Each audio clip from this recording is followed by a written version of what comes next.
హామీల అమలుపై ప్రశ్నిస్తే చంద్రబాబు పవన్ కళ్యాణ్ ప్రశ్నిస్తే తాట తీస్తామంటున్నారని బొత్స ఫైర్ అయ్యారు. అయితే సినిమా నుంచి వచ్చిన వాడినేనన్నారు డిప్యూటీ సీఎం పవన్ కళ్యాణ్. కానీ సినిమా డైలాగులు చెప్పనన్నారు.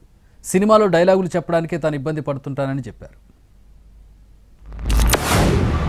ఈ పక్కేనంటాడు మీ నార్త్ ఇస్తాను లేకపోతే మీ మక్కలు కొడతామంటాడు. ఏమనుకుంటున్నారు ప్రజాస్వామ్యంలో? ఏం చంద్రబాబు నాయుడు గారు పవన్ కళ్యాణ్ గారు తాట తీస్తారా, మక్కలు కొడతారా? అంత అమాయకంగా ఉన్నామా కాంగ్రెస్ వైఎస్ఆర్సీ కార్యకర్తలు అందరూ కూడా? ఏంటి అంటే మీరేదో కేసు పెడితే ఏదో చెప్తే ఏదో దడిసిపోయి తాటేక తప్పులు వచ్చి కుంటలు పెడితే బెదర్చేయడం. కానీ ఈ రాష్ట్రంలో వైఎస్ఆర్సీ పార్టీ ఏ కార్యకర్త కూడా దీన్ని బెదరదు అదలని చెప్పి మీకు మనం చేస్తాం. నాకు తెలిసిన సినిమాల నుంచి వచ్చిన సినిమాలో డైలాగులు చెప్పను నేను. కుత్తుకలు కోసేస్తాం, మిడకాయలు కోసేస్తాం అంటే కోయడానికి మేమేమన్నా చొక్కా ఇప్పి చూపిస్తామా? నేను సినిమాలో డైలాగులు చెప్పడానికి కూడా ఇబ్బంది పడతా. సింహం గడ్డం గీసుకుంది, మేము గడ్డం గీసుకోలేదు.